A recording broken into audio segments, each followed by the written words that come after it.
লক্ষ্মী ঝাঁপি ধারাবাহিকের আজকের পর্বের শুরুতেই দেখা যায় সরকার বাড়ির ড্রয়িং রুমে সবাই একত্র হয়েছে।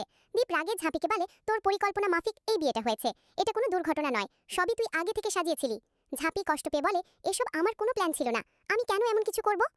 এই সময় ইনকা সোজা সাপটা বলে দেয়, শাঁখা সিঁদুর পরে বউ সেজে আর ঘুরতে দেওয়া যাবে না, তোর মুখোশ আমরা দেখে ফেলেছি। ঝাঁপির হাতে তখন মঙ্গলদ্বীপ ছিল।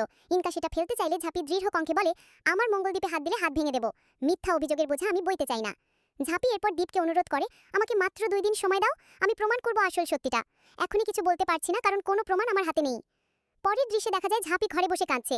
দীপের পিসিমণি এসে বলে, তুই কাঁদলে আমাদেরও খারাপ লাগে। কিন্তু চূর্ণী খোঁচা দিয়ে বলে, সবার সামনে তো জোরে জোরে বলিস সব প্রমাণ করবি, আর এখন ঘরে বসে কান্নাকাটি। ঝাঁপি শান্ত গলায় উত্তর দেয়, সবার সামনে কি কান্না করা যায়? দীপদা আমাকে ভুল বুঝছে, অবিশ্বাস করছে। কাছের মানুষ যখন বিশ্বাস হারায় তখন কষ্টটা কত গভীর হয় তোমরা বুঝবে না। কাসাই তাকে সাহস দিয়ে বলে, এভাবে ভেঙে পড়লে চলবে না, 2 দিনের মধ্যে তোকে সত্যি প্রমাণ করতেই হবে, আমরা সবাই তোর পাশে আছি। পিসিমণিও আশ্বাস দেয়, হয়তো আমি জামপ্রতা গ্রামে যেতে পারবো না, কিন্তু যতটা পারি পাশে থাকবো। পরের মুহূর্তে ঝাঁপি বিতানকে কাগজ কলম চাইলো, সে ছুটির আবেদন লিখে দীপকে দিতে যাবে। কাসাই তখন মজা করে বলে, দাদা ভাইকে আর নাম ধরে ডাকবি না, এখন থেকে হ্যাগো শুনছো বলতে হবে। সবাই হেসে ওঠে। কাসাই এমনকি দীপের মতো সেজে প্র্যাকটিসও করায়।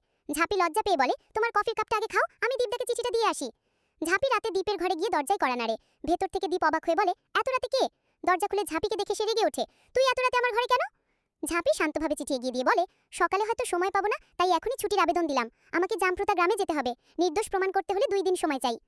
দীপ গম্ভীরভাবে বলে, ঠিক আছে সময় দিলাম, কিন্তু মনে রেখো তোর প্রতি আমার যে সম্মান ছিল সেটা নষ্ট হয়ে গেছে, আমি তোকে স্ত্রী হিসেবে কোনোদিনই মানব না।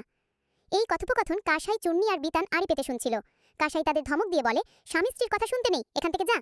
অন্যদিকে ঝাঁপি দীপকে অনুরোধ করে, এই 2 দিনে আমি সব প্রমাণ করে দেব, তোমার যে অবিশ্বাস জন্মেছে সেটাও মুছে ফেলবো।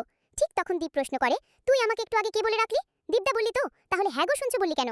ঝাঁপি দৃঢ়ভাবে বলে, বিয়ের পর স্বামীর নাম ধরে ডাকতে নেই, তুমি মানো বা না মানো আমি এই বিয়েটা মানি, তোমাকেই আমার স্বামী হিসেবে মেনে নিয়েছি। আজকের পর্ব শেষ হলো এখানে।